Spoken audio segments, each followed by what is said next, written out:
got to love me for what I am, for simply being me.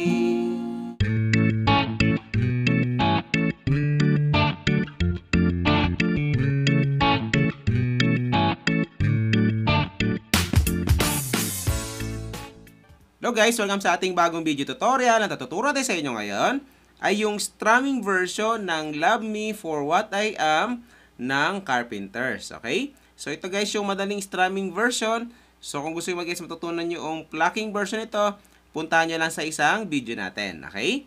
So, yan. So ito naman guys, ilalagay nyo yung mga kapo sa first fret. So unang fret and then good to go na kayo. Pero kung wala naman kayong kapo, okay lang yon, lagay nyo lang yung mga, gawin nyo lang lahat na tuturo natin kahit wala kayong kapo. Okay?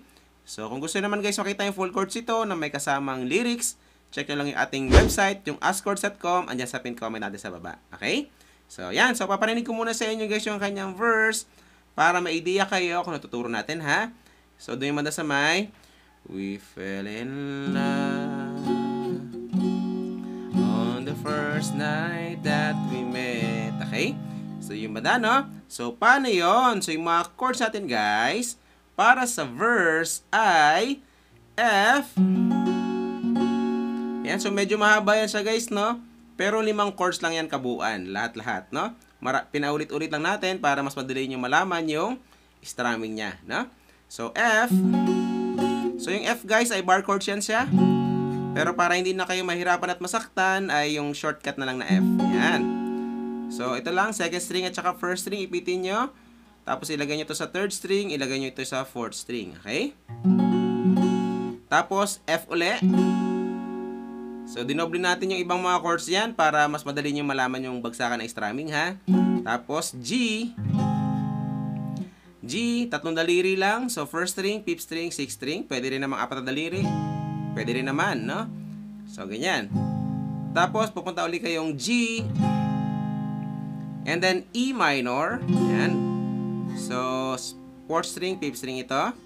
Tapos, E minor uli. And then, A minor. Yung A minor, bababa nyo lang to. Tapos, ilagay nyo to dito. Second string, third string, fourth string ito. And then, A minor uli. Okay? So, yan yung first line ng mga chords. Yung second line ng mga chords naman, guys, ay F. Tapos, G. And then, E minor. Tapos, E minor uli. Tapos, A minor. And then, A minor 7. Tatanggalin nyo lang itong isa para sa A minor 7. Na? Tapos, pupunta kayong F. Tapos, G. Ayan. So, ganun lang kadali guys yung mga chords, no? So, medyo mahaba lang siya. Pero, madali nyo makukuha. Ayan. Na? So, yan. So, paano naman yung ating strumming pattern para sa buong kanta? So, ganito lang. Kada chords, halimbawa, naka-F kayo ay down, down, down, up. Ganun lang kadali. Tapos, lipat kayo ng chords, down, down, down, up. Tapos, lipat ng chords, down, down, down, up, down, down, down, up. Okay? So, yan. So, kapag makuha nyo na yan, guys, ay matutugtog nyo na yung buong kanta. So, ganun na siya kadali, no? So, para mas makuha nyo, kanta na natin siya. So, pwede nyo ako sabayan, guys, no? Pabagalan lang din natin para mas makuha ng mga beginners natin. Okay? So, we fell in love on the first night that we met. Yan, paano hindi tayo makapiright? Together, we've been happy. Very few regrets. Tapos, second na naman chords tayo. The ordinary problems had not been hard to face. Tapos, lately little changes have been slowly taking place. Okay? So, yan. So, ganun lang kadali guys yung mga verse. So, pupunta tayong pre-chorus. So, actually, itong pre-chorus, kasama lang siya sa verse. Kaso nga lang, iniwalay lang natin para mas madali nyo siyang maalala. Okay? So, doon naman sa may, you're always finding something what wrong. So, doon naman no? So, mga chords natin doon ay E minor. Again, tawagin na natin siyang pre-chorus guys, pero hindi yan siya pre-chorus, no? Kasama yan sa verse kanina. Hiniwalay lang natin para mas madali nyo maalala, no? So, E minor, tapos F, and then pupunta tayong C, tapos A minor 7, tanggalin nyo lang to. Tapos A minor, tapos G, F, tapos G, and then yung dulo ay G7. Yung G7 guys ay para lang siyang G, pero yung first string ay nasa dito na, first fret na. Okay. Yun lang naman nagkaiba. Tapos yung kanyang strumming pattern, same pa rin. So kanta na natin siya. So, you're always finding something wrong I can do, but you can't rearrange my life because pleases you. Tapos D7, you got to love me. So, dimanda na. So, yan. So, ganun nakadali guys yung mga pre-chorus. And then, after nun ay pupunta na tayong chorus. So, doon ay madasamay. Love me for what I am.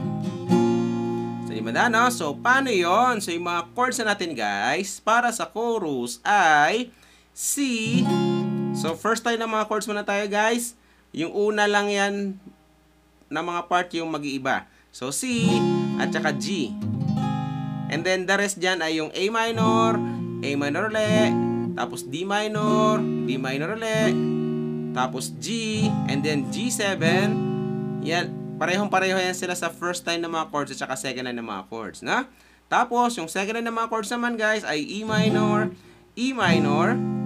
and then ulit-ulit yun, A minor, tapos D minor, tapos G, and then G7. Ayan. Tapos nun guys, ay meron tayong third line ng mga chords. So, C, tapos F, tapos C. Okay, so bakit meron ba tayong third line ng mga chords? So, doon yung madasamay, I must be free. Ayan yung pinakadulo na. Okay? So, yan. So, same pa rin yung kanyang strumming pattern. Kanta na kagad natin siya para mas makuha nyo yung chorus, no? So, you got to love me for what I am, for simply being me. Tapos, don't love me for what you intend or hope that I will be. Teka na naman chords ha. And if you're only using me to feed your fantasy, you're really not in love, so let me go. Tapos C7, I must be free. Third na naman chords, F, C. Okay? So, yan. So, ganun nakadali guys yung mga chorus. And then, after nun, ay pabalik kayo. Verse, same pa rin yung mga chords niya. Tapos, pre-chorus. Tapos, chorus. And then, tapos na yung kanta. Okay? So, yan. Again, kung gusto nyo matutunan yung plucking version nito, puntahan nyo lang sa isang video natin. Okay? So, enjoy sa bago nyo matutugtog guys. Ito tayo sa next video natin. Bye!